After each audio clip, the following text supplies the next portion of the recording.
Whilst test driving a car as a potential present for myself, I crashed it. Leasty. OK, what was the car? Like a Tesla. Like a Tesla? Like it. Was it a Tesla? Yes. Oh, they are like Teslas, aren't they? What did you crash into? What would you call it? A gantry? It wasn't like a full crash. It was a prang. A prang is exactly Just a prang. Oh, OK. The crash happened in the shopping centre, in the car park, and I'd already completed the test drive, and I quite liked it. And the guy that was with me for the test drive got out of the car. I didn't realise he'd left the back door, the gull wing door, open. Oh. And so I drove and took the door off the car. How much did you have to pay to, like, redo it? To redoor it? We're all happy with the term redoor, are we? Can I just remind you, Jimmy, he's 15. You're going to look really bad if you slam him. Christmas. I'll wear it. Christmas. I'm only little. It's only little. It's not for you. What was the question? How much did you have to pay? Well, so I took the door off the car. The guy that had been doing the test drive with me, obviously his jaw was on the floor. He was, like, a bit That shocked. had come off as well, had it? I think it's on a gantry. So I wound down my window and leaned out and went, I'll take it. What, in the condition it was in? No, I'll have a new one, obviously. I'm not an idiot. But I thought I had a moral obligation to buy it. I'd made a mess. So where was this in the world? Westfield. What do you think? I just don't think Jimmy would ever pay for a car.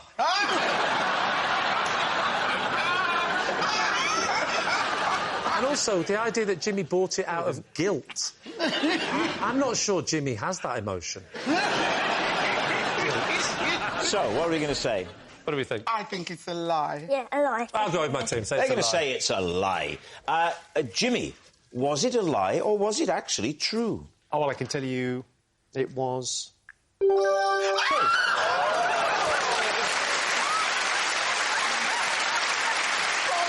At a Blur gig, I threw one of my socks at my favourite band member, only for him to throw it back.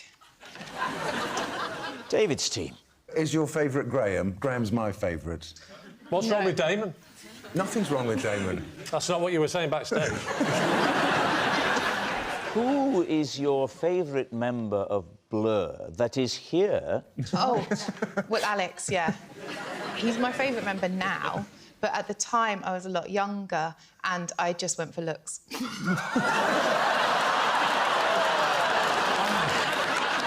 I went for bad boys at the time. Now, of course, like... Who's the bad boy of Blur? It's Damon Albarn.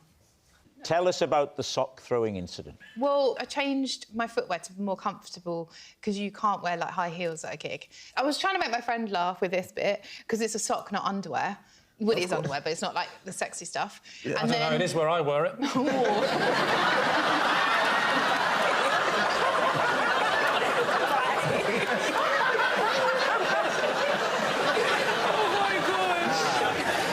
must show me how you did it. Well, let's have a go. Let's have a go. Let's have a go. Wait, are you trying this for the first time? No, the second time. Don't fold it, just as it is. Wave it to the air. Yeah. Right. So I'm about here. Right. There's a lot riding on that. I'm interested to see, David, if you have the strength to throw it back. All right. Oh, God. Get some real...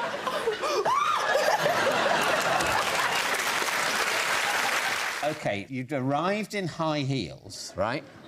And you changed into what? We were going to a day thing for my friend's birthday, and that was like a dressy lunch. Yeah. Then we were going to see Blur in the evening. I had to change the shoes, and I put on some flat shoes. With which pair of shoes were the socks designed to go? With the heels. So the heels were like booties. So the socks go with high heels that are sort of boots. Yeah, and booties. so cover the socks. Yeah. Can you say booties? I'd rather not, because booties, I would say that's for a baby. Were you a baby? I'm your little baby. Oh, no. Stop, Lou. Just stop, please. That's horrific. Please. I think it's a lovely, lovely load of rubbish. Nabil? I've never seen anyone throw socks, and I've been to some wild concerts as well. It's a lie.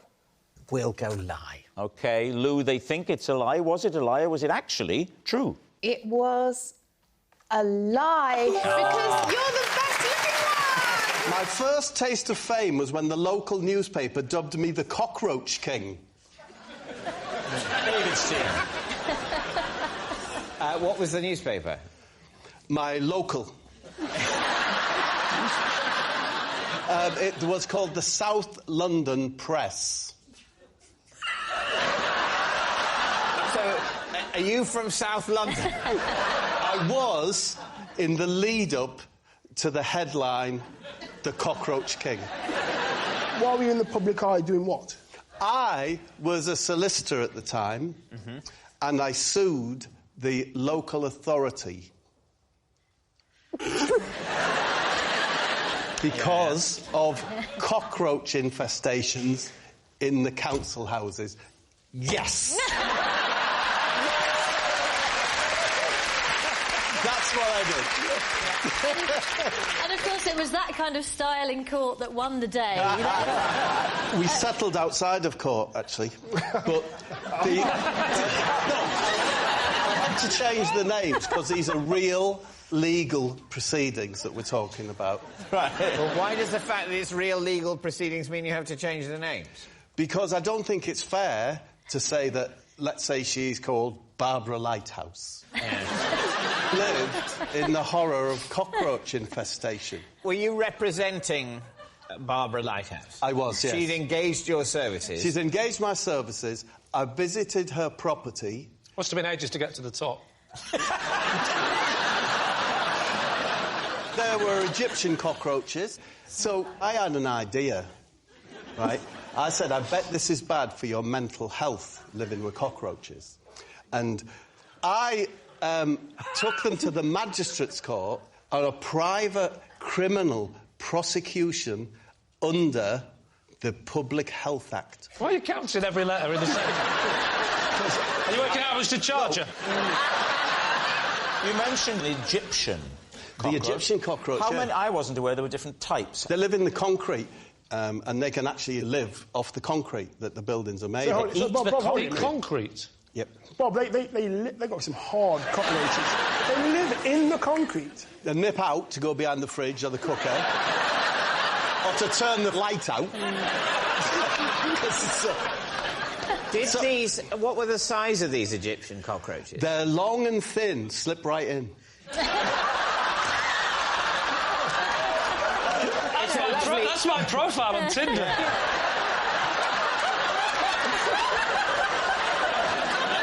It is odd the Cockroach King would suggest a champion of the cockroach rather than an opponent. Or in fact, their leader. Yes. Did you lead the cockroaches away like the Pied Piper? No, I didn't. What happened is I got an expert from the University of Cambridge called Broccoli High Kicks. Again, I've changed his name. His brief from me was, can you in any way argue that this is contrary to public health? He confirmed it, went to court. It's all coming ever so clear now. We went to court, yeah.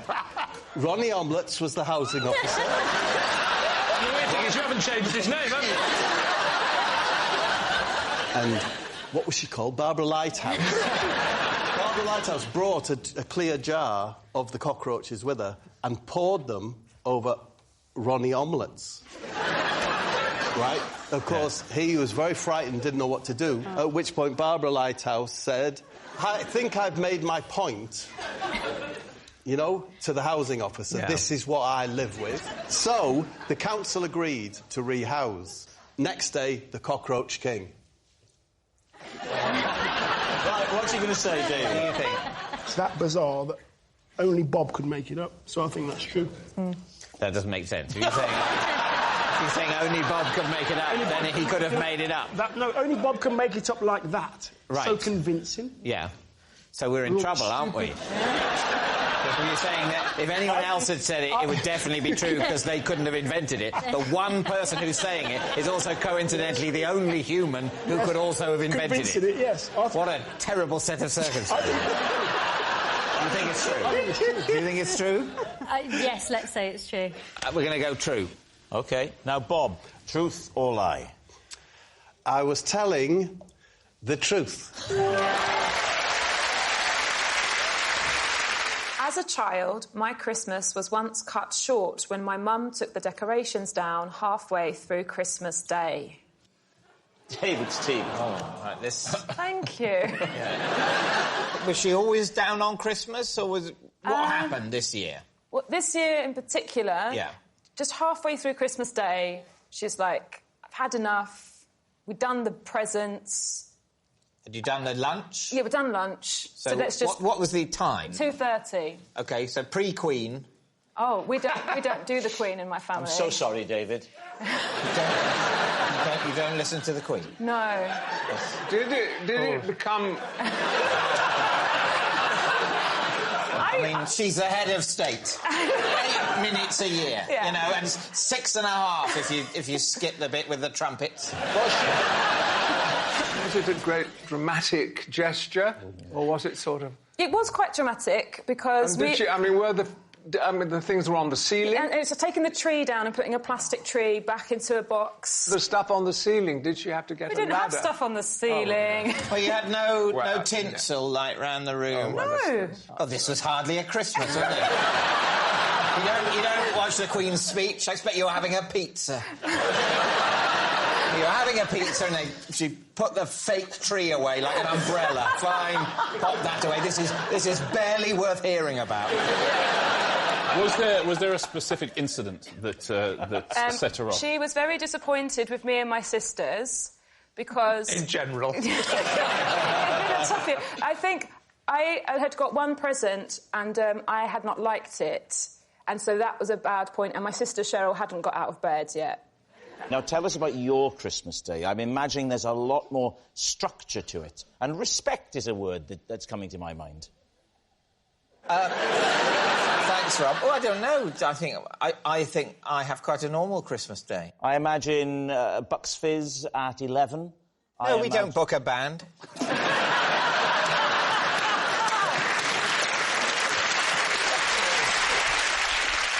So, David, what is your team thinking? Could this be true? Yes, it's heartbreaking. Completely rings true, I think. What do you think, Tom?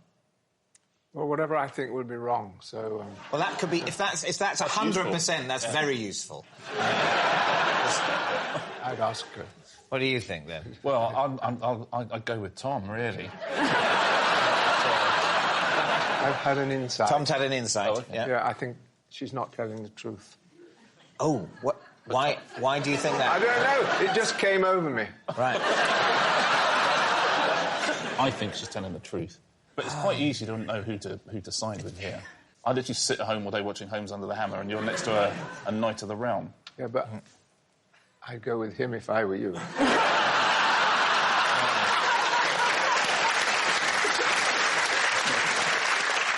True. True, you're saying it's true. Sarah, a tragic tale. A tragic Fact tale. or fiction? This tale was true. I told you,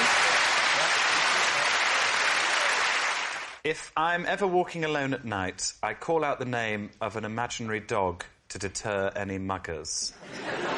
David's team. What's the name of the dog? Brian. If it's going to be a vicious dog, it would be Brian, wouldn't it? Definitely. And do you think a would-be attacker would, from the tone that you say Brian, know that you mean a dog and not a Brian? To me, it sounds like you'd be calling a middle-aged civil servant. Well, it's because I read an article written by Darren Brown in which he said if you're in a situation where things look like they're getting a bit choppy, if you do something unusual, the other person is so sort of freaked out by that they generally stop doing what they're doing if they're being a very... How do you shout? Imagine I'm a terrifying would-be assassin. You know, in your whole panel, maybe you're not the first choice for that John, imagine if John was... all right, imagine Danny is a terrifying would-be assassin. Yes. And go for it. Brian.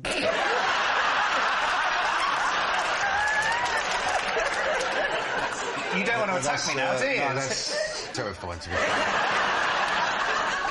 Is it just someone comes up to you at night, mates ask you for the time, you go, Brian, you just flip out, or is it a general mugging? I like you, Danny. Everyone's got their own showbiz personas, and you and Danny completely gone for different ones, haven't you? I think we're very similar in many ways. I do. We're lovers. Danny, stay calm, please. Calm down. Oh, you had to start shouting, Brian. Just say, Joe, you're playing with fire there. I'd leave it there.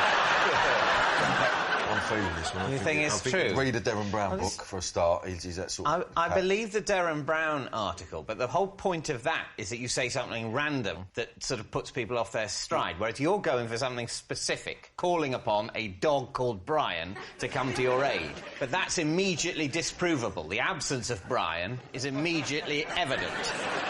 Whereas calling upon Brian, they're going to go, Brian? Oh, there's no Brian. Fine. My big sticking point is still, if you were trying to create the illusion that you had a dog, why you would give it a person's name. Yeah. Would you shout dog? You'd shout like... Dog. Rover or Fido. That would be good. If he had a dog called Dog, that would... Dog! What would you call him, John? Rambo, Tyson? Well, my defence is slightly different. I would wet my pants.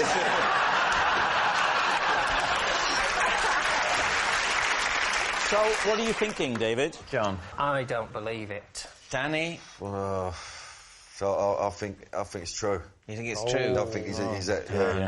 Now I have to make a decision. My gut is that it's not true. Let's go no then. Let's have a lie. Let's say lie. You're going to say lie? Yeah. OK. Joe, truth or lie? It was a lie. Yes. Prince Philip told me I was a funny-looking fellow when I was a ball boy at Wimbledon. David's team. What year was this? Oh, I was about 12 or 13, about 84, maybe? Something like that, ages ago. How did you get into being a ball boy? How did I get into it? Well, I just psyched myself up. I'm throwing some balls today, yeah! I love it, man. Okay. How does the system of selecting ball boys work? And I was in a tennis manage? club in my sort of local village, and I used to play tennis, and there was a lottery thing, and you could go along, and 2 people from every tennis club went along. Yeah, I thought they were from sort of schools around the Wimbledon area. That's what I thought. Where were you at school, Jimmy? The Wimbledon area. Wow, he's really foxed us there. Yeah. And you were lined up, all the ball boys and ball girls? Yeah, it was after the women's final. Everyone's lined up, like hundreds of us. Which final? Who had played? It was years ago. It was the Ivan Lendl kind of era. He's unlikely to make the women's final. Who was Prince Philip there with? I think it's the Duke and Duchess of Kent or something. I don't really know the royals that well. That's the thing, it's usually the Duke and Duchess of Kent that do all the Wimbledon stuff, rather than Prince Philip, who's got more important sporting events to go and be racist at. I don't believe you're a ball boy at Wimbledon, but I just don't think Prince Philip often turns up to Wimbledon. He does. He does, actually. He told me I was a fine-looking fellow when I was there, so... Yeah, no... that's how I know that, yeah. That's a clincher, then. Do you have any concept of what particular aspect of your demeanour that he found funny-looking? I can answer this. In fact, we'll all have a go. We'll start with it. We'll go around like that. What's funny about my massive head? Do you think you frightened the prince with your appearance? Is that... he was actually really freaked out?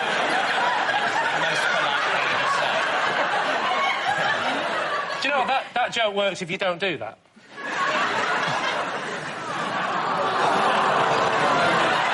you know what? I thought you could never look more like a ventriloquist dummy. Do that again.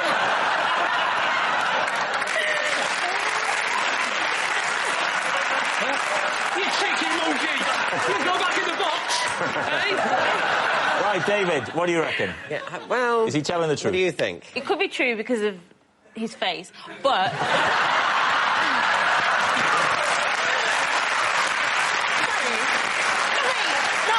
I don't think you're ugly. I just think...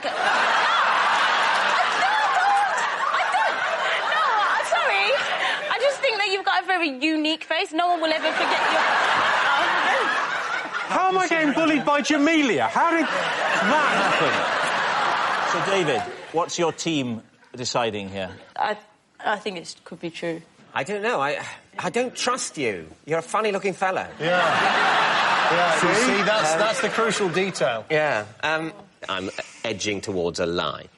You're saying it's a lie? Yeah. OK. Jimmy Carr. Well, I can tell you, it is a lie.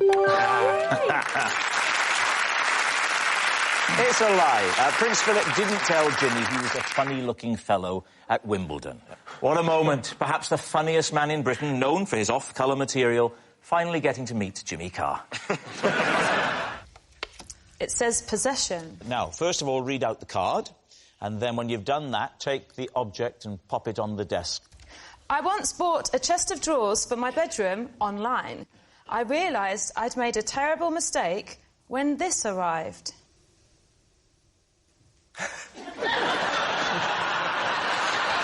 David's team. Is it a doll's house one, is it? All the evidence is is there, Mary. No, not full size. Yeah. She's massive. Sarah, on those things, when you buy online, they do have measurements. Did you not think to look at them? I knew that with things like clothes and shoes. I didn't know some charlatans were making furniture this small. So you think they were charlatans? They weren't just sincerely making doll's house furniture. They were trying to pass off doll's house furniture as full-size furniture online. That's what I think they're doing. You weren't surprised by the comparatively inexpensive postage and packing? No. If out, put through letterbox. Honestly, if you saw a picture of this just close... It's massive! How much was it, Sarah? Yeah. £35. So did you just think you were getting like a full-on bargain? Very cheap. Yeah, but that's right. gone from a relative bargain to a lot to pay for that. I was disappointed. Do the drawers actually open and shut? Is it functional? The thing is, Rob, in a way, it's just like a normal chest of drawers. It really is, isn't it? Oh. Like, you can put stuff in there, it's just not big enough for my trousers and my... Sarah, so do you normally buy online your furniture? I've got this habit at the moment, Mary. I like to buy things when I'm drunk, and then it's a surprise. Why did you not send it back? Yes, because you can on these things, you can contact the seller, can't you? And you can Do you know, rate them or complain. Can I be truly honest with you? Please do. Honestly, How are you going to Again, I love this. And I was too embarrassed to say that I hadn't checked the measurements. Where do you keep it now? I keep it in my kitchen. Why? Well, I like to put money in there. How much? How much money can you get in there? £1 in there. Yeah. £2 in there. Yeah. A rolled up £5. Yeah. And then a 20 if I've had to get a cab a long way. And it's good. It's good for spares. Good for if you're tipping someone who's delivered you something. A £1, 2 or 5. Yeah. Depending. What if you want to do 3? That would kill me. That. You just add the 1 to the 2. £1 and a 2.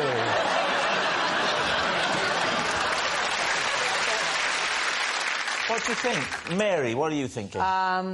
It's a sweet story, Sarah, but I cannot believe you buy when you're drunk. So I think it's a lie, Sarah. Ryland? I disagree a little bit with Mary because I am a drunk buyer. I do like it late at night going, oh, I love something like that. But not a chest of drawers. So what are you going to say, David, as captain of your team? You think it's a lie? I think it's a lie. Well, we're going to say lie. It's got to be a lie, then. OK, Sarah. Yep. Truth or lie? OK, I'm very relieved to tell you that it is true. Oh, no!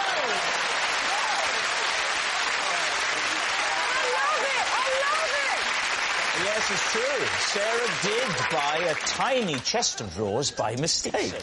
Joe Wilkinson, you're next. That's good. I once gave a lift to the Guildford 4.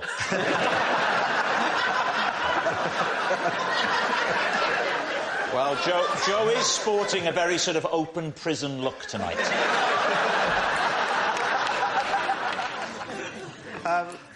I once shared a tent in Kent with Susie Dent. Please, team. Where did you first get to know Susie? On Countdown. Which is true. She's on Countdown. Yeah. There's quite a lot of TV shows around, aren't there, where people off the telly go and camp somewhere. Yeah. You know, it's not out of the question. I know for a fact he's been very smiley and fily with Rachel Riley. Well, was it just you and Susie? In the tent, yeah. Why did this come about? Well, it was for a for a pilot that never... a TV show? Yeah, that never made it. What was the show called? Tents in Kent. Quick, is Camber Sands in Kent? No, it's in Sussex. Oh. Well, they got it wrong then. What was going to be the interesting, appealing television that was going to come out of it? I was going to get paid £7,000. Yeah, but crucially, that's not enough to make someone tune into a TV programme, amazingly. No, I wasn't really worried about that bit. What was the show called? We had to do this task. I remember we had 24 hours in it. No. And we had to complete a task in 24 What was the task? It was like a political campaign that we had to run in 24 hours. I was running for mayor of Whitstable. Did you have to represent a party? Yes. What was the party? God, a lot of questions, aren't there? That will happen. And it's quite draining, isn't it? But also, can I just point out that Whitstable is North Kent and Camber Sands is about 40 miles away in Sussex? No, it's exactly 40 minutes in a car. Going at 60 miles an hour. The reason... Hang on, I didn't stop. Just stop! I will not stop! I want a recap before we carry on. So you're doing a political campaign in 24 hours to become Mayor of Whitstable, but you stayed in Camber, which is a completely different county, and for no reason so far that you've explained, you stay in a tent. What's that got to do with running a campaign for Mayor? I guess they couldn't find a yurt near Whitstable. And I don't blame them for that. So I don't know why I'm getting cross, sorry. But what does it say about your campaigning skills that you ended up in a tent with Susie Dent? Things went well. Why did it never get made into TV? Because they watched it back.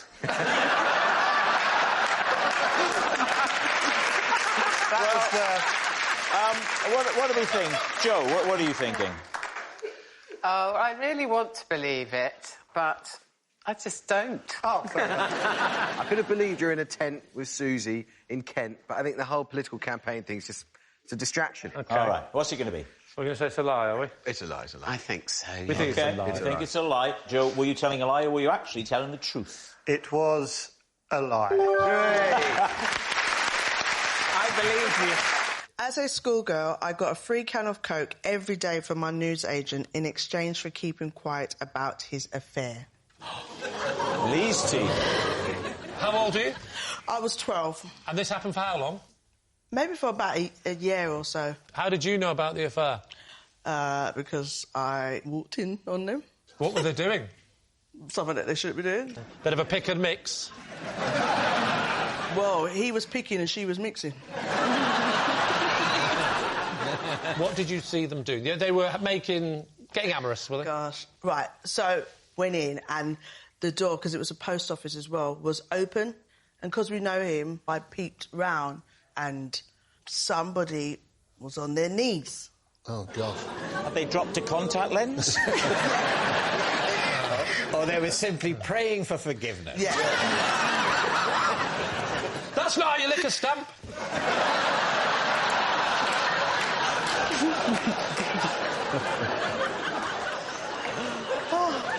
He went, they all kind of, like, made noise, and I kind of...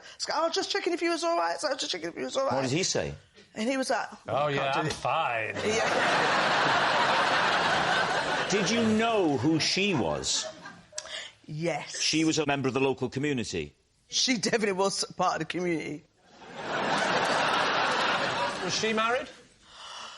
Yes. So they were both married? Yeah. Not to each other? No. At what point did you have the actual deal where you said, I need to be paid with cola? Right, so I didn't go in for a couple of days.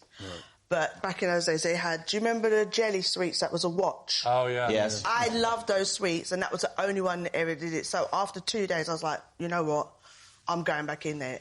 And then he was like, oh, no, take some more. You can have some more. And I was like, you never give anything free. So I said, can I have a cola as well? And he was like, OK. And I was like, OK. So and at no stage did he say to you, don't tell anyone? It was all just done with looks and stuff? I went back again. He gave me more sweets. I said, can I get a cola? And once I realised he was going to give it to me every time I went in... You realised you were on for it. So, in a way, by you talking about this on national television, you've reneged on the deal. Well, I haven't said their name, and I haven't said where I lived at the time. Where did you live at the time? How long did the fizzy drink deal go on for? Oh, that went on for time until... I'd definitely say at least... Last week. Still get them delivered to my house now. What do you think, Tim? I don't mean in general, I mean about this. Yes. I think it's true because your description of the sort of looks backwards and forwards and it rings true to me. I'll go with whatever you think. I'm not sure. Are you 51% even towards one or the other? Oh, I see what you mean. You don't have to be sure, Is that but... part of the game, or do you just not want to decide? I don't like deciding. OK. Because I like someone to blame. OK. There's no right and wrong answers. Well, I mean, yeah, there are. I'm going to say true. True. OK. We'll say true. Let's say true. Judy, it was a while ago. It was shocking. Very. But was it true? It definitely was a lie. I once upset a lot of people after I was hired to film a wedding. Something I'd entirely forgotten. David's team. Who hired you to film their wedding? A very good friend of mine who saw something in me. He was called Dr. King. Right. And he had an act. He was a comedian. It was his stage name. Oh, right, yeah. And he had little toy rabbits, little furry rabbits on the end of string, about 10 of them. And he would tell a joke. I bought my granddad a snowboard for Christmas. He's been going downhill ever since. And then swing the rabbits. Right. And someone married this man. Did I say he was married? Well, you did say it was his wedding. You asked me who asked me to film a wedding. OK, I think I asked you who asked you to film their wedding. Well, in that case, I apologise. I've behaved very badly. OK, Dr. King commissioned you to film someone else's wedding? Yes. OK. I found myself living with him. What? And he was a professional gambler. He made his living betting on the horses. Right. He would only make a few bets a year. It could be as little as 5. He also did videos of weddings. And you lived with him? I lived with him, yeah. He drank 5 pints of milk a day. Wow, that's a lot of milk. Isn't it a lot of milk? Wow. I'll tell you what's interesting. Nothing to do with the story. His girlfriend was one of the Teletubbies. Which one? The green one. And you said he would only make about 5 bets a year. How do you make enough money from that? Big bets. Is that his girlfriend's name? There you go. So, obviously, that's true. So, he ran a business videoing weddings and similar events. Yes, and one Saturday, I was asked to go along and be one of the 2 cameras. So I went to this wedding, and he said, go down the front and get the bride coming in. You mean filmer? Filmer, yeah. All right. You mean kidnapper? And you said this angered a lot of people. No, that didn't anger anyone. What you do is, in those days, is you didn't edit videos, you just gave them all the footage. I go home back to the flat to transfer the little cassettes that are in the VCR onto a VHS. Onto a VHS. So what happens then? I did what I was meant to do. Yes. Handed it over to the family. The next morning, there was a knock on the door, like the police. Yeah. Bang, bang, bang. And it was the father of the bride. Oh, no, what had you done? What was the footage? Exactly. Oh, no. Because the VHS that I gave to the family was a recording of a horse race. So when they turned it on to show the family, it went, and they're off! Because you had recorded the wrong thing? I know I'd taken the wrong VHS, which was one of... This ties in, because it was one of Kingy's horse racing. But you've transferred it from the small cassette that goes in the camera to a VHS. Yes. And then just picked up a different VHS. I mean, it's a long time ago. My memory's fleeting, a bit like a mouse's tear on a hot griddle. Did you still have the right VHS in the flat? Because that could have resolved matters quite quickly. Absolutely did. But he did say to us, you've behaved very badly and you should be ashamed of yourselves. The thing is, the story is absolute nonsense. Like, it's ridiculous. No, actually, when you get into it... That's what I'm saying. The milk and rabbits aside, it's just Bob took the wrong VHS. Yes! If you imagine I once mixed up 2 VHSs, we'd think that was plausible, wouldn't we? Yeah. Yeah. Well, there we go. Let's move on. So do you think Bob's been telling you the truth? I don't want to talk on that subject. You happy to go true? Yeah. Me gut's saying lie, but... You think lie, you think true. Yeah. We're going to say true. We're going to say true, and then I've just got some things to do. So that's fine. Then you can let me know at some point. You're 100% on this? Just, I've said what I've said. Oh. That's your decision. You're saying it's true. I'm just trying to... You know, there's a bigger picture. It's a troubled world out there. I think I'm going to address that. And we'll live with the consequences. Absolutely. OK, they say it's true. Bob, was it true or was it a lie? I was telling the truth.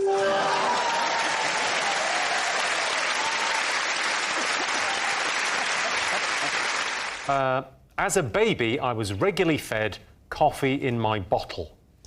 Lee Mack's team, what do you make of that? From birth? I thought you were going to say from your mother's breast. You were given coffee in the milk. Milky coffee from about the age of 3. This is not hot coffee, obviously.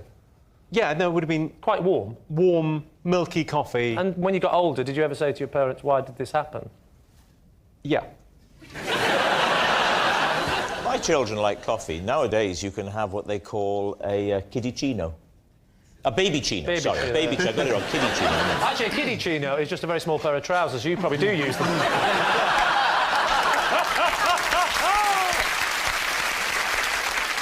If they were putting coffee in your milk... No, they weren't putting coffee in my milk. I was having coffee. Slightly milky coffee. Okay. Well, that is the same as putting coffee in milk. That's the very definition of milky coffee. Between putting coffee in milk and putting milk in coffee. What is the distinction? Well, it's like the distinction between having a glass of water and going swimming. In the one case, you're putting water in yourself, and in the other case, you're putting yourself in water. Did they give you other sort of more adult foodstuffs at a very young age? I think I was allowed a modicum of booze as a child. Oh, were you? At what age were you allowed booze? Like as a baby. That was to offset the coffee buzz. Yeah. Lee, what were you given as a child? Evo stick. That's glue. Yeah, but that was to stop me getting out the cop.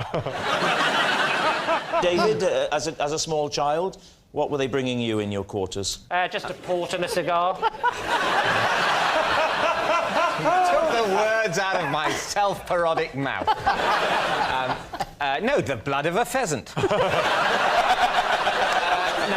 you say pheasant or peasant? Lee, what are you thinking? Is there any truth in this? Which way are you leaning? I don't know. What do you think, guys? I think we're skirting on the edge of giving out really bad childcare advice. That is true, but I can't help thinking that any parent that's looking at Jimmy and thinking, I want to raise a child like that anyway, is a dodgy parent in the first place. You know what I mean? I think it's nonsense. I think it's nonsense. Nonsense, OK. I think it's a lie. You think it's a lie? Well, we'll say it's a lie, then. Pretty conclusively, yeah. It's a lie. Jimmy Carr, Were you telling us the truth then, or were you telling a lie? I can tell you it is absolutely true. Ah! Oh. Wow. Yes, it's true. As a baby, Jimmy was regularly fed coffee in his bottle. So, Rory, who is Jamie to you? This is Jamie, and after a mix-up in a tattoo parlour, we now have each other's tattoo. Daisy, how do you know Jamie? This is my ex-boyfriend, Jamie, and I used to put sleeping pills in my parents' tea so I could sneak him into the house. And finally, Lee, what is your relationship with Jamie? This is Jamie. While staying at an Airbnb, I mistook him for an intruder and attacked him with a whisk. So, there we have it. David's team, where would you like to begin? Daisy, when did you go out with Jamie? When I was about 14, 15. Where did you get the sleeping pills? My mother had them to get to sleep. What was the drug? It was just regular kind of night-old sleeping pills. I don't know. Over the counter? Over the counter. But they weren't prescription. They weren't like some hardcore thing from No. from a doctor. So you were trying to get them just to nod off a little bit earlier than they would have done. Yes. What sort of time would you administer the dose? So I would administer, especially when they're watching Inspector Morse. So I'd say, "Can I make you a cup of tea?" They'd say, "Yes, please," and I'd be in the kitchen putting them in the. How many times did you do this? How often did you do this as a tactic? I think for the duration of our relationship. Which was? About a year. What was it about Jamie that was so unacceptable to your waking parents? Because he was a very angry goth. And he didn't treat me very well. See, I wasn't necessarily assuming that your parents didn't approve of the relationship, just that they didn't approve of you, the thought of you holding hands with him. No. Did you think you were coming on Jeremy Kyle? So, you've drugged your parents. What happens next? Then they go to sleep. What, in the chair? No, they say... And you say, "Come on in, you come, my lover, don't worry about them, they're out for the count." They say, strangely, this episode of Inspector Morse doesn't seem as gripping as normal. Let's get an early night. Who cares who did it? They get very tired watching the show. They poodle off up to bed. At this point, he's finished work at the Chinese restaurant, so I sneak him round the back gate. And because he's a goth, he's very well camouflaged in the dark. Then Mum goes to bed, and we just listen to Iron Maiden very quietly and write goth poetry together. I've never heard that euphemism. No. But... OK, and this happened for about a year, and were your parents unaware of the relationship altogether? No, because they woke up once. And... You hadn't got the chloroform and the hanky. So they woke up, and my mum walks into the room to find some black goth hair on my pillow and says, "Paul," which is my dad, "get down here now. Daisy's smuggled in Jamie. Kick him out of the house and say something responsible." So my dad said, "Get out my house, you pillock." OK, now then, what about Rory? OK, so Rory, what was going to be your tattoo, and what tattoo did you end up with? I wanted a tattoo of a crescent moon. Quite classy. Yeah. Instead... Easy. Instead, I got a picture of Popeye's face. And where? Just there on my left shoulder blade. Have you still got it? Yes. And how did the mix-up occur? We were on holiday in Thailand together. Bit of a lads booze up. One thing led to another. We all got a bit merry, shall we say. And I don't think it was Jamie's idea. I think it's probably Sam, my other friend, who said, "Let's all get tattoos." Yeah, that sounds like Sam. That's a kind of... It's a very Sam thing to do. Yeah. When was this, Rory? Late 2000s. The late 2000s? Sorry, early 2000s, my bad. The early 2000s. Well, the late 2000s would be nearly 1,000 years. A long time in the future. So, you're in Thailand. Yeah. Talk us through the tattoo parlour. Where was it situated? Koh Phangan. So, you fly in, you get to Bangkok, and then I think... If you're lucky.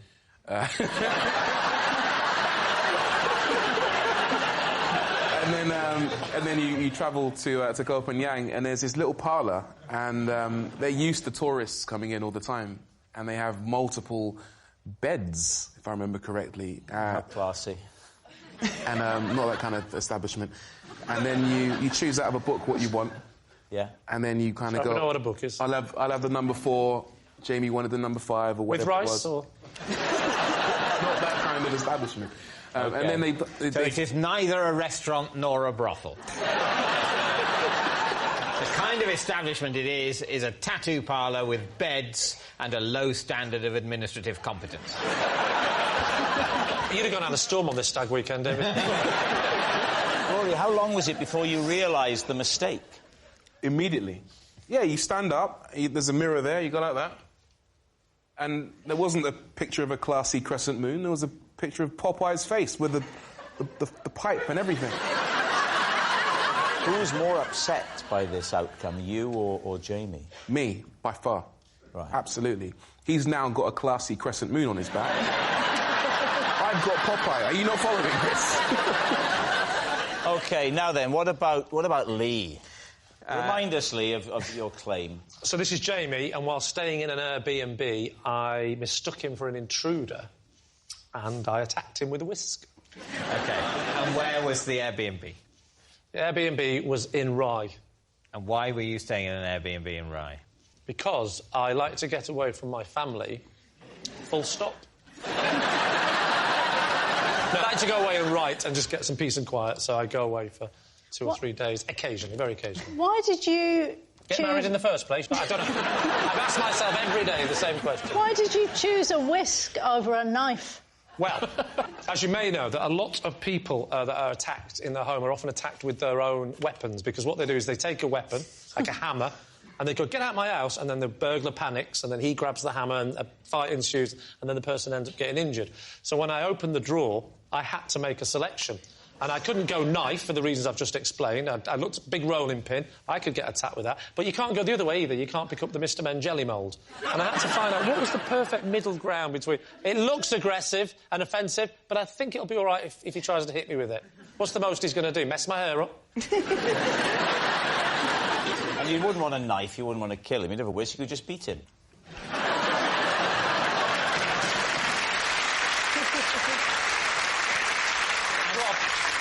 You beat with a fork, you whisk with a whisk. The applause begs to differ. Let's set the scene. Paint a more vivid picture for us. It was daytime. It was daytime? Yeah. I mistook him for an intruder because I subsequently found out that on the email that was sent by the person who owned the house, they said, oh, by the way, someone's coming, whatever it was, Saturday afternoon, to have a look at the wood-burning stove. I hope that's OK. There'll only be 20 minutes or whatever. So I was asleep, and it was about midday, something like that, and I hear a noise downstairs. And then he starts playing around with the wood-burning stove. Oh, no. And I get worried. I think someone's down there. Because the noise is sort of... sorry, well, you are Welsh. Are you asking me the time?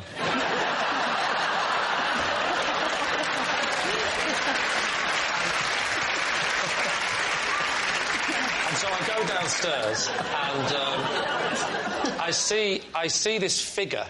I panic. And I was going to say, get out, or else. I don't know what I was thinking. I just ran at him. I'll whip you to a soft peak. Oh, I definitely didn't say that to him. No, never say that to a strange man in your house, David. And I whacked him on the back really hard, just kept whacking him and whacking him. You hadn't previously challenged him or asked him why he was there. You just went straight in and battered him with a hand whisk. I just panicked and I was just straight in, went to the kitchen, got a hand, batter. No, there's no batter involved. we need an answer. So, David's team. Is Jamie Rory's branded buddy, Daisy's smuggled sweetheart, or Lee's innocent intruder? What do you think, Diane? Well, I'm not sure about night owl. I don't think it's that strong. So I think Daisy's lying. Yeah.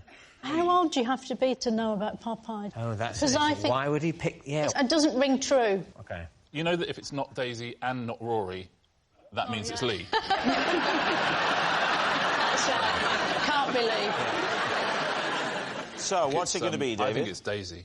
You think it's Daisy? I could be persuaded that it's Daisy. We'll go with Daisy. You're going to say Daisy? Yeah. Jamie, would you please reveal your true identity? I'm Jamie, and I used to sneak into Daisy's house.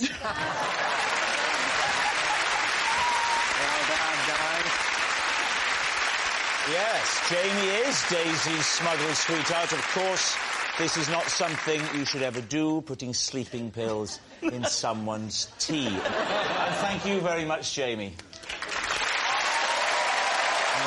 When I was a teacher, whilst trying to explain a tricky concept, I accidentally locked a pupil in a cupboard. David's team. OK. What was the concept? Was it the concept of imprisonment? It was a maths lesson.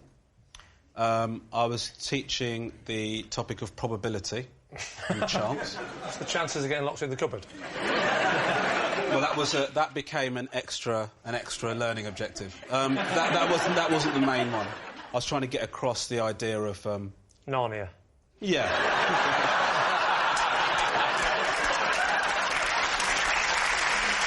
I was trying to get them to understand how to explain the concept of probability. So the idea was that if you had, like, an alien arrive on Earth, how would you explain probability? Which would be the first thing you'd do, wouldn't it? Yeah. No, actually, Put the laser down, let me talk to you about maths. Yeah. Romesh, what age group was this? So this is year 8, so 11, 12 years old. So... what happened is I needed somebody to pretend to be an alien. OK. So I selected a child from the class. I didn't just go out and look for one. How did you select? Did you go for the little green one with the pointy ears? Well, no, actually, what it was is I thought I was doing a good thing because, you know, you get some kids that are sort of... that have problems making friendships and stuff like that. And I had a kid like that in the class, so I thought I'd bring him out of himself. You chose the kid that got bullied to be the alien. So the rest of the class can point at him and go, alien.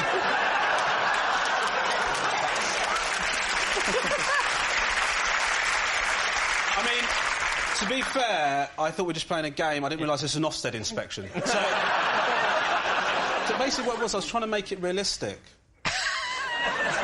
OK. So I said to him, why don't we pretend this cupboard is like a transformation chamber? You know, you go in the cupboard, you go in as a boy. Oh, it's just getting worse, isn't it?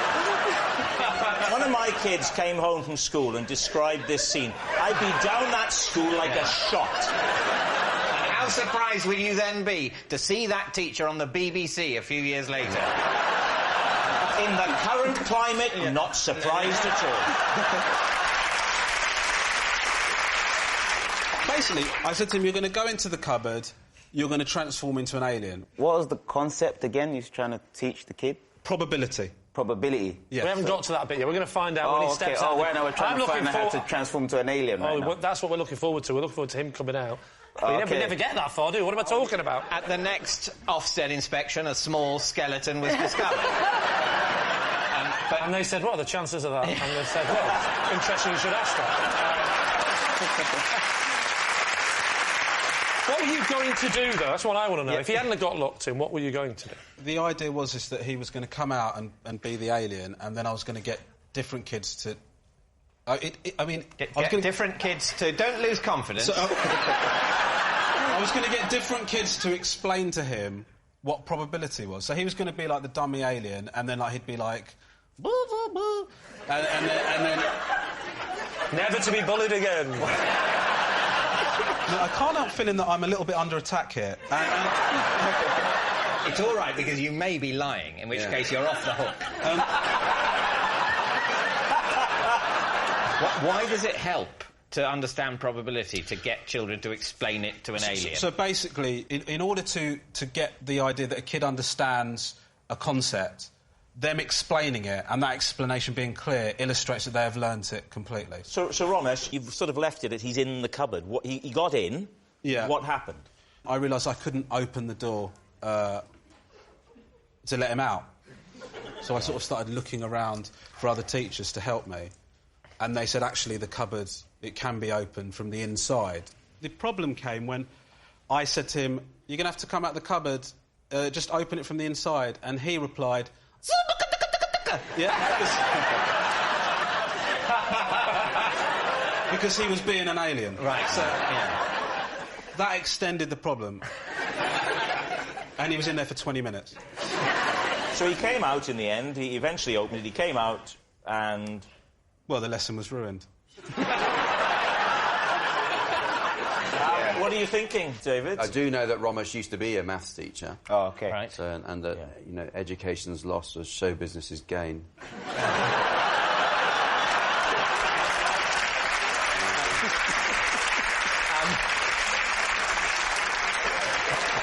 There were so many gaps in the story, I just... Yeah, the story wasn't really adding up, right? Yeah. Well, a maths teacher. I like that.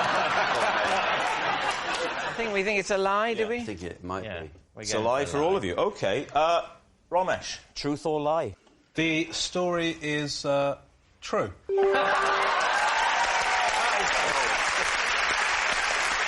I once accidentally flashed the Queen. David's team. Are we talking about the current Queen or the late Queen? The late Queen. All right, Elizabeth. OK. The better one. The best one. Certainly, look, it's the one we'd all have chosen to flash, right? I mean... How did that happen? I was in a dance competition. If you won the competition, you got to dance for the Queen. Mm-hmm. And I had a costume malfunction. What was the style of dance? Just dance, just have a good dance. It was like... Really? Was it like a modern interpretive dance and that kind of stuff? No, was it like it wasn't that. No, it was just have a good dance. What was the Queen's role? Was she a sort of a Bruno Tognoli figure? Was she judging the dancing? She didn't hold up any paddles or anything like that. That would have been heartbreaking after a flash, wouldn't it, if she was like 2? But, brutal. Official judgment on your private parts from your sovereign. So how long ago was this, Amy? It's when I was 17. So how long ago was that? Well, let's say 3 years. Can you show us some of your moves? I'm just wondering if you could show me the dance that got you in front of the Queen. What, right up until the flashing bit as well? Amy, you must feel under no pressure to dance for praise, please. I'll show you just the... So this is the move. Just bust a few moves. The move was... it was coming down the stage like this. You get it. Yeah. Just having a good time. Just dancing, having a good time. Yeah. And the costume was... it was, like, off one shoulder. So when I did this, it popped out. Now, when the mishap occurred... Yeah. How long was the mishappening until it... Did you stop holding it, Rob?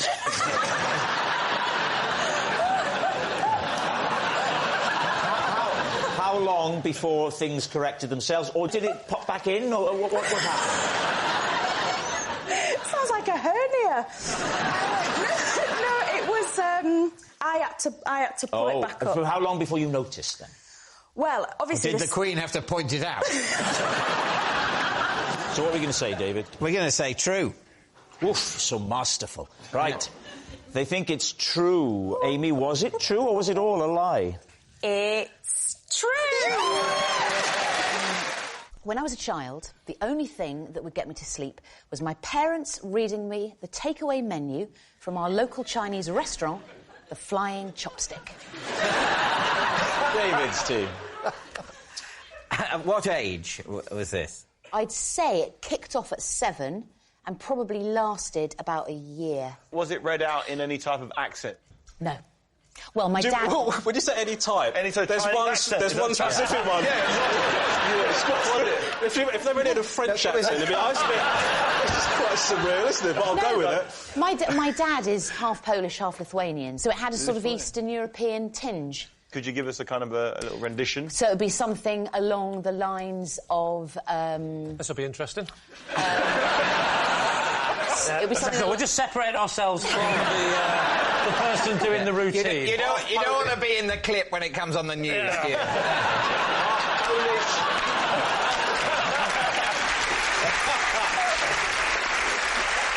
So Dad would say, for example, black bean with chop suey, something like that.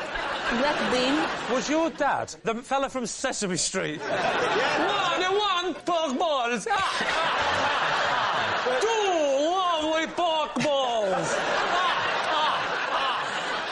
You know, lychee for the end of the menu. Lychee, that's Yeah, I know that. The flying chops, they just serve a single lychee, don't they? Lychee. It was the staple. It was the 70s. Things were a little bit sparse then. It was Wilson's, you know, things are hard. I can't remember his speech, but you know the one I mean. Things are terrible. Wilson's things are hard. Wilson's things are... Harold Wilson, things are hard. We've only got lychees. Things are hard. We've only got lychees, guys. How far into the menu would you drift off? That's a very good question. That's why I asked it. Yeah. My eye would be sort of fully open, like that. A little bit like... just one eye open. One eye open, always looking, always just checking. And then I would say, by the end of the first page, the eye would be down. So you used to go to sleep half a face at a time? Can you remember the first time that this happened? It would have been... I think it was on a Friday night. Mum and Dad would have been entertaining, and I laughed a lot and then fell asleep. So what do you think, then? David Hay, how is this striking you? The detail, the fact that she knew straight away what day it was on a Friday night. I don't remember what day it was when you were 7. Oh, I can't remember last week. I get punched in the head for a living, but... But, David, they did it a lot. They did it a lot. Repetition, eh? Repetition. So I knew the menu back to front, because they had to do it so often. Well, that's just Chinese. It would be that way, no, wouldn't it? Yeah, I agree.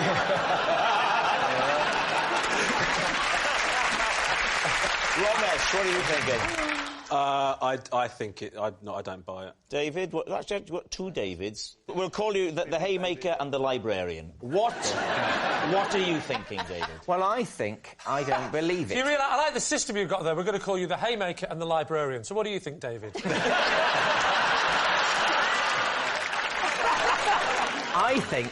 I don't think... She's... At the age of 7, I think a 7-year-old child will require a coherent story. All right, so you're saying it's a lie. Well, let's find out. Mel, truth or lie? The story was, in fact, a lie!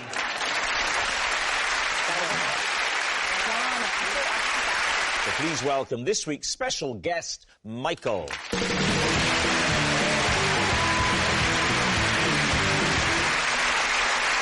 Right, we'll start with Diane. What is Michael to you? This is Michael. I once punched him in the face because I thought he was a ghost.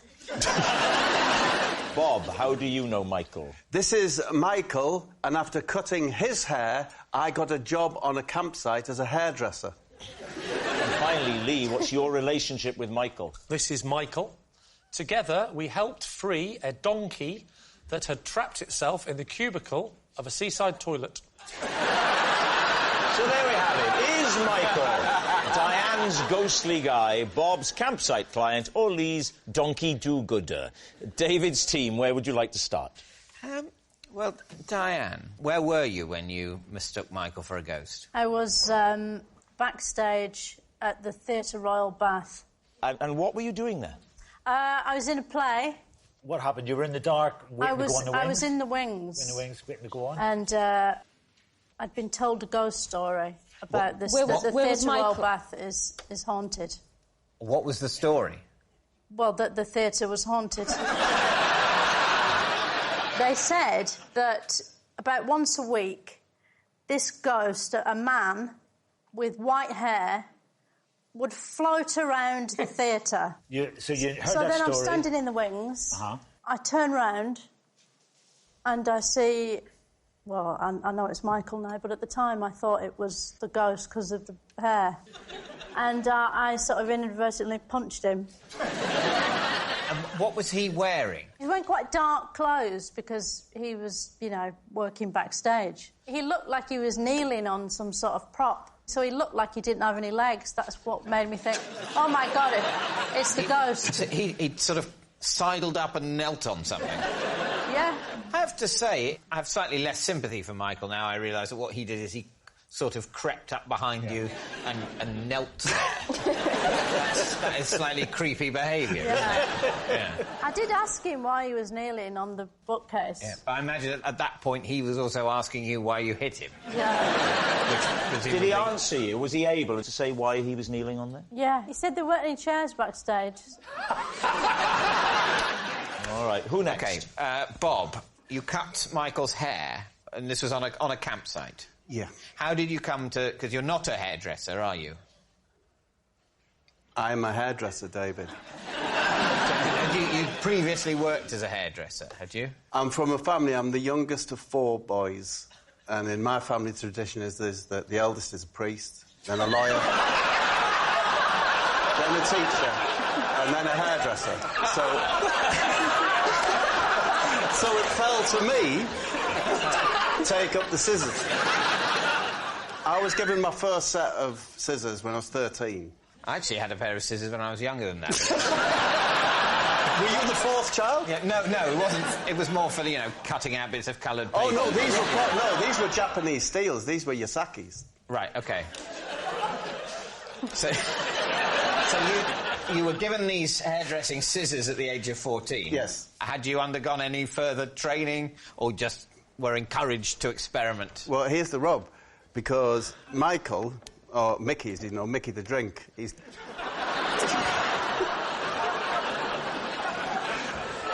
Why is he called Mickey the Drink?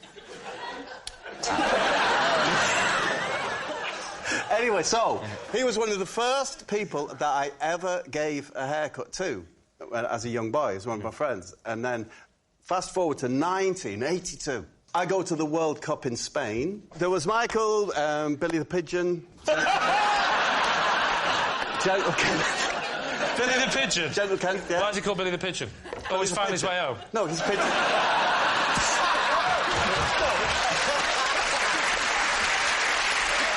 Because he had, like, a fat chest. We all went to Spain. We were on the campsite for the England fans. I, as always, gave Mickey his haircut. And the one-man army from Nottingham, the Nottingham Forest fan, caused all the trouble out there. He demanded that he had a haircut. What trouble did he cause out there? Well, for example, he rushed to the cafe that we're in and threw a coin like that. Could have damaged anyone. Luckily, it went straight in the slot machine and won the jackpot.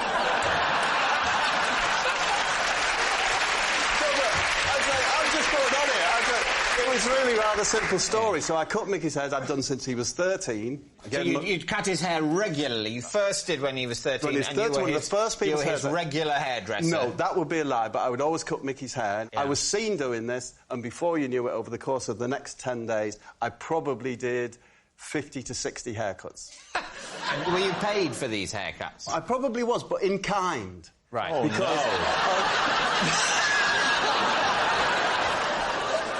the only thing any of the English fans could say was huevo solo, and that got you an egg sandwich. And I seem to remember that people, because I was cutting hair, it was always in the morning, that someone would bring me, oh, mate, you're busy cutting hair, you have a huevo solo. So you were paid in egg sandwiches? I think maybe I was.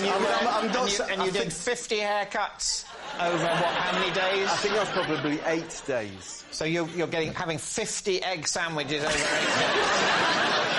I mean, I'm interested in the haircuts themselves. Yeah. Was there a signature style? It was the early 80s. Were there mullets going on? I mean, what was the look? It was a feathered look. I was expert at. It was called, where I'm from, it's called the foffer. You'll probably think of it like Rod Stewart. Oh, it's a lovely look. Layered at the bottom. Yes. Yeah. Do you still cut hair now? Oh, not so much now, Robert. To be honest with you, do the new cuts. What? Did you hear that? I can't do the new cuts. the new cuts. Right, what about Lee and the donkey? So, Lee, tell us your story. I was at the seaside. I went to... Whereabouts? Blackpool. When was this? This was last year, believe it or not. Last year? Only last year, since the last series, and why it hasn't cropped up so far. Fair enough. On holiday, or were you summer seasoning? Summer seasoning? Doing a summer season? I'm not a juggler. Or were you... They have comedians in Blackpool. Or were you giving a keynote speech at the Conservative Party conference?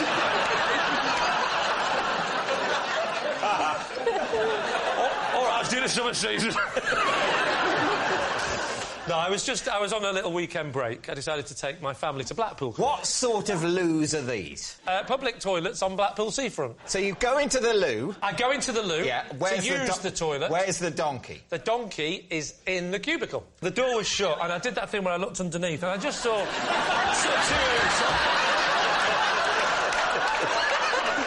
I said, you belong, mate. Which way was the donkey? Which way? Which way in was he? He was actually facing outwards, so the bottom was stuck in the cubicle, and the head was sticking out the front. So he reversed in, did he? No, he didn't reverse in. The toilet reversed up to him. Yes, he reversed in. OK. It turns out someone had witnessed this happen. Yeah. He'd gone into the toilet. Who is this person who witnessed this happen? It was some guy was in there. Some other guy, not Michael. There's a guy... And he goes, I tell you what's happened here. Yeah. This donkey, and what did he say? I walked in and I went, blimey, there's a donkey stuck in the cubicle. And the man told us, this donkey has wandered in from the beach, you know, where they do the donkey rides, and then someone had used the hand dryer, and he's freaked, ran round, got disorientated, and then reversed into a cubicle. And at this point now, Michael was in there, because the other fellow went out. He said, I'm not dealing with it, I've got to go. I'm just the one that's here to explain the scenario. He said, the guy said, I'm not dealing with this one, I've just got a leopard out of the sink. You can do this one. So he goes out, and the donkey's back end was literally stuck inside the cubicle. How did you get the donkey out? I pulled the reins as hard as he had reins. That's why we knew he wasn't a wild donkey. There's a lot of wild donkeys as well. I'm pulling at his reins like that, and Michael sort of tried to lean over the back, and he had his beach towel with him, and gently gave him a little, I wouldn't say a whip, that would be hard, but enough to make him try and come forward. But it just didn't work. We could not get this donkey out. Right. Died. Boots fell off. Join us next week on At least it was the right way in to use the loo. Yes, perhaps he was using the loo. That's why he wouldn't come out. He needed the loo. Yeah. I hadn't thought of that. Yeah. I say donkey, I mean fat bloke. I remember I was a fat bloke, and I wanted to use the donkey. And he had one of those funny little Blackpool masks on of a donkey. It's all coming back to me now. I got arrested. I did 3 months in Parkhurst. The story. He's in 3 months in Parkhurst. But since we last did the show. Michael is a prison officer. David. So there we are. We need an answer. David's team. Is Michael Diane's ghostly guy, Bob's campsite client, or Lee's donkey do-gooder? Well, what do you think? See, when I heard Diane's story, I thought that was a lie, and then I heard Bob's story, and, Lee's story, and then suddenly Diane's story seems a little bit more real. I think it's Bob. I think giving your man a haircut is the truth. 50 haircuts in a week, paid in egg sandwiches. I don't know that you can do that hairstyle with one pair of scissors. I'm from a family of hairdressers, and I just don't think you can do Rod Stewart. Family of hairdressers. Did you have more than one pair of scissors with you? No, my response to that, Nadia, is a family of not very good hairdressers. Two sets of scissors? He looks round about Bob's age. And Bob's haircut? Yeah. Can I just say, one final chance? He looks to me like a man who hangs round gentlemen's toilets.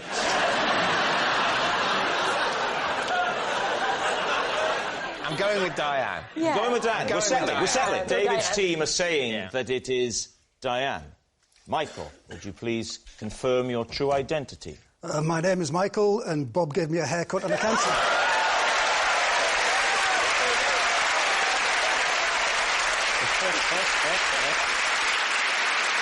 They can actually see photographic evidence of Bob cutting Michael's hair. There they are. Oh, my gosh. It really did happen. Thank you very much, Michael. I was once a body double for a head lice advert. David's team. What do you mean a body double? I had head lice at the time. Okay. They show the boy, and then they show the back of the head with the lice. I was not the boy, but that back of the head, and those are my lice. So when they were casting the advert, they thought, well, we can't cast someone who's necessarily infested themselves. The lady who invented the comb, it was her son. Which comb are we talking about? The Knitbusters comb. Knitbusters? Yeah. So the person that invented the comb for head lice, her son was in the advert? It's called nepotism, David. Odd name for your son. Where are we in Australia, Sam? Oh, you're not having one of your breakdowns again, are you? This is in Queensland, dude. How did they know you had head lice? Because you don't advertise that, do you? Best friends with this guy, yeah. Him and I were as thick as thieves. Right, so was it like one of them shopping channels? Weirdly, I think it was on the news. It was at the end of the news, they'd be like, and now we've got this comb. So it's on the news? Yeah. I thought you said it was an advert. Here are the head lice. Yeah. I think it was a thinly veiled advert, and, you know, so sue me. You think it was advertorial? That's what you're saying. When was this? I was pretty young at the time. 10 or 11. When was that? When I was in primary school. Yeah, when we realised that, we're trying to ascertain the year. A year on. Maybe year 6, I guess. No way, I was much younger. You haven't said what you had to do in this advert or this appearance. So I just was the back... You know, like, any time you see someone's hands in a movie, that's not really their hands. That's not true. What you mean is sometimes when you see someone. I think every time. Not every time. Sometimes when they scratch their face, that's their hand. If you see Tom Cruise scratching his face, there's not someone going... Cruise has got a scratcher. Cruise has got a scratcher. So, in the 1990s, there was a breakthrough in the treatment of nits in Australia. A new comb was marketed. Yeah. Yeah. And what was so great about it? What was new about it? That the previous I think nit the combs... spacing between the teeth on this comb was just really gobsmacking. Up until then, they were like that far apart. They just... Unless it's a very big nit. Yeah. It's the obvious design feature to tinker with on a comb, isn't it? How did you feel when they offered you this? Because in the one level, I'm going to be on the telly, but showing my nits. I mean, I know this guy who's dancing in a window to get his foot in the door.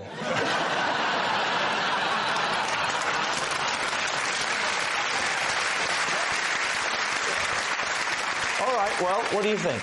You know, mainly because you mixed up advert and news. Otherwise, I'm totally buying it. Me, I think definitely lie. I think lie. I think we do think it's a lie. I mean, you have a disconcerting presence. No. So in you a say way... the warmest things to the guests, David.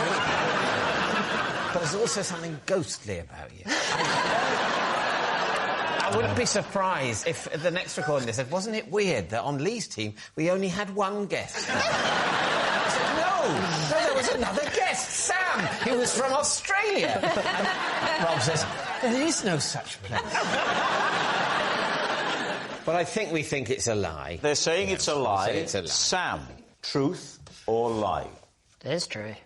No!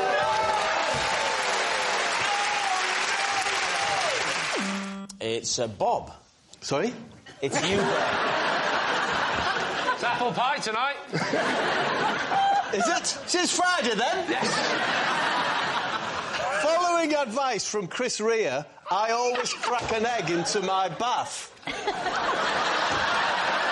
done for 22 years.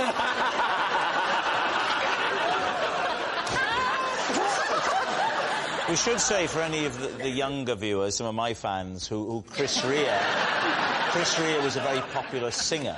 When did Chris Rea give you this advice, and in what context? I was making a single for Middlesbrough Football Club's FA Cup appearance, called Let's Dance, which I did with Chris Rea. And after we'd completed the recording, he popped me into the bath, and there was an egg. It's an egg in it. He popped you into the bath. It's been a long day. You must be very tired. I'll just pop you into the bath. Yeah. So where was this bath? Was it at the recording studio? It's on a little island in the middle of the Thames. It's as rare as recording studio is. So you've been recording, presumably, in a room without a bath? Absolutely, yeah. And then you finish the recording, everyone's very happy with the track. Yep. And he says, Bob, you look tired. Maybe your joints are aching. This way. No, it's not exactly like that. He says, that's it, Bob. I think we've got that leg. That's your bedroom, that's your bath. I've popped an egg in there for you. Is he Geordie? Yeah. He's like where I'm from, Middlesbrough. Right. But he's much more Middlesbrough than me, like. And why would he put an egg in your bath? What was the thinking behind it? I've never found out. You've done it ever since. All I know is that I woke up the next morning and I have never felt so alive. Was the egg still in its shell, floating, or had he gone... No, the white had dissipated. Does that work? Yeah. It's fabulous. It's fabulous. It's non-greasy, which is a boon, isn't it? Is it non-greasy? Yeah, honestly. It's less greasy than water without egg in it? Do you have to mix it up, or do you just crack it and let it float? Do you know what? You get in the bath, even in the bath where I am now, and you get in and you really don't want to burst the yolk. So the white goes, but the yolk's there, and you move like that, and you try and get it to come towards like that. And I don't know why, but you just do. Have you ever had it get in your mouth? You get it there like that. And then you get the yolk, and I use it for hair conditioning. Really? I don't know how much hair, but to condition the hair on my skin. So, just going back to the original occasion, Chris Rea had already run you a bath. Yes. I forgot about that detail.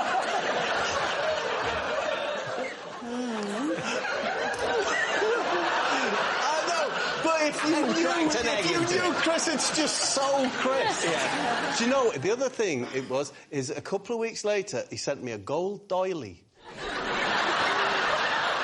Right. To dry yourself off? I don't know. But so, I'm just saying, these things are just so Chris. Do you think that the way Bob describes what happened to the egg white... Is that... He says it just dissipates. Is that If your plausible? bath is hot, then you're going to have a poached white. I'd have thought the white would turn white. And Well, no. How hot is your bath? Your bath is hot enough that an egg could poach. Well, I don't know. Your claim is that it dissipates. I'm asking my team whether we believe that it would dissipate. Because if, for example, at the temperature of bath, say 39 degrees Celsius, the white would turn opaque, then your story doesn't check out. Agreed. Yeah, absolutely agreed. I think... What do you think, David? I think it's fair to say that if anyone else had made this allegation about Chris Rea and an egg in their bath, we wouldn't be giving it a moment's consideration. Somehow, coming from Bob, it might be true. It's true. I think... You think it's... I think it's true, because he's been about a bit, Bob. No. I think the white would poach. Yeah, I think the egg is the important chemical part. analysis of the behaviour of the albumin. David, honestly, one thing, please don't base it on the albumin whitening. It does not happen. It does not. I can't have a bath at 80+ degrees. Is that the temperature at which an egg white will... It'll start at about 80, yeah. Honestly, please don't base it on that. What should I base it on, Bob? What are you going to say? Instinctively, I believe it. We're going to go true. You're saying true? OK, so, Bob, Chris Rea, eggs, darts, is it the truth, or is it a lie? This is awful. I was telling a lie. Of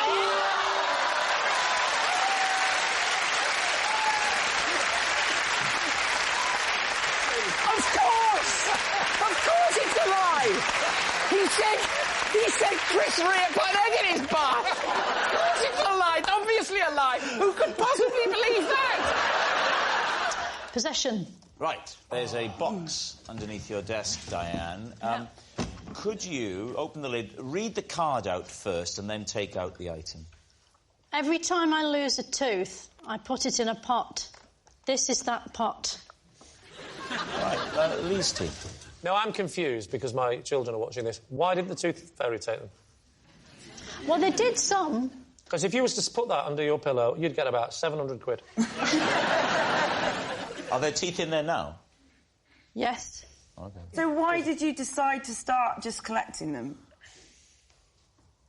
Something to do, isn't it? So can I come and get it? You can go and get it if you want to, yes. All right. You lost weight, you look great. As rehearsed, well done. Thank you. I'll take the lid. Yeah. I feel like a very grumpy fairy. There's a quid under your pillow, love. Oh, my God! Oh, wow. Wow. Huge! That's a big one. Cat's tooth. More like a fang. This one's quite decayed. Yeah, they're not healthy-looking teeth. No. She's from Bolton. Can you talk us through them, Diane? Do you remember which one comes from where? Well, they all came from my mouth. I appreciate that, but in which Can you parts of the explain mouth? this one? Because that is just... That's like a dinosaur tooth. It's very long and sharp. Well, you know that it's not just the top of your teeth that you can see. They go down into your gums. Oh, yeah, I went to school. What scares me is if this isn't true, whose teeth are they? If I find out the producer of this show has pulled out his children's teeth for the sake of this show, I will genuinely say, well done, mate. You can probably buy children's teeth online. What do you think, Rory? Is she telling the truth? I think she has to be telling the truth because she doesn't strike me as a person warped and deranged enough to collect other people's teeth. No, I don't think... I don't... No. Better explain how this show works. If she's not telling the truth, it means that this is as new to her as it is to us. It doesn't mean I'm lying because they're not my teeth. All right, it's true. It's true. I hope it's true. OK, true. You're saying it's true? Yeah. OK, Diane, truth or lie? It's actually true. Why would you do that? Last year, at a village fete, I won a welly boot throwing competition and appeared in the local paper with the caption, "Fling the Merciless." Please, team. Was this in your hometown? No. Well... All right, OK. Had you cut a ribbon? Had you opened the fete? No, I wasn't there in an official capacity. Because I'd be disappointed, and I don't mean this in a horrible way. Yeah. If you were the celebrity that was opening the fete. I'm sorry, but there it is. No, yes, no, I know you would be disappointed because you'd want the gig yourself. What was the weather like? Here we go. It was fine. It was fine as in fine, not fine as in fine. Yeah. OK. How far did you throw it? I mean, a long way. I'm not an expert on distance, but it would have to be... I suppose it felt like it was about 2 miles. OK, let me say that from me to you... Yeah. Right, I don't want to sound like the Chuckle Brothers, but from me to you is a unit of measurement. OK. The Chuckle Brothers being referenced for ages. Yeah, all right, I don't do the modern stuff. You have just proved that you don't watch this programme. The distance between me and you is 1 unit of measurement. OK. How many Mitchell Max was it that you threw? I think... Well, it was a good throw. I'd say 3. 3 to 3.5 Mitchell Max. Go on, Mikey! Knuckle in. That's powerful. Oh, thank you very much. Yeah. Thomas, what are you thinking? I think it's a lie. I'm not quite sure why I think it's a lie. I just think he's lying. You probably think of Wellington's a grown-up sandal.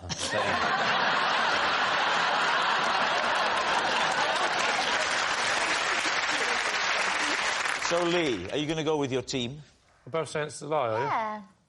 Well, we have to go with You the have team. to go with them. They're saying it's a lie. David, truth or lie? Well, it is a lie.